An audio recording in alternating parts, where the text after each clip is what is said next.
মাননীয় স্পিকার, এটা 50 নম্বর কমিটি, এই সংসদের দ্বাদশ সংসদের 50 নম্বর শেষ কমিটি।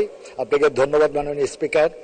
মাননীয় সংসদ নেতা সদর অনুমতিক্রমে তার পক্ষে আমি নুরে আলম চৌধুরী বাংলাদেশ জাতীয় সংসদের চিফ হুইপ প্রস্তাব করছি যে গণপ্রজাতন্ত্রী বাংলাদেশ সংবিধানের 76 অনুচ্ছেদ অনুযায়ী জাতীয় সংসদের কার্যপ্রণালী বিধি 240 বিধি অনুসারে 241 এবং 243 বিধিতে বর্ণিত কমিটি নিয়োগ, কমিটি গঠন ও কমিটির দায়িত্ব পালনের জন্য নিম্নে উল্লেখিত মাননীয় সংসদ সদস্যগণের সমন্বয়ে দ্বাদশ বাংলাদেশ জাতীয় সংসদের বিশেষ অধিকার সম্পর্কিত স্থায়ী কমিটি গঠন করা হোক।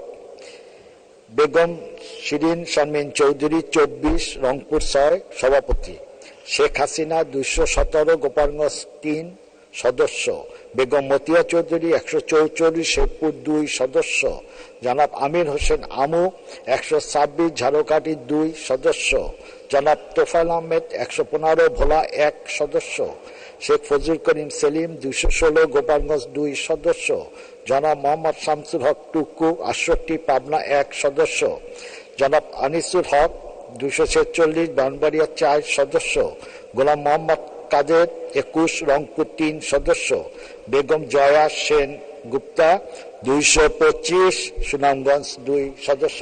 4 কর্মদিবসে ইনশাল্লাহ আমরা কমিটি শেষ করতে পারলাম। মাননীয় সংসদ নেতা প্রধানমন্ত্রী যেটা করেছেন সেটা আমরা চাই। সকলকে ধন্যবাদ।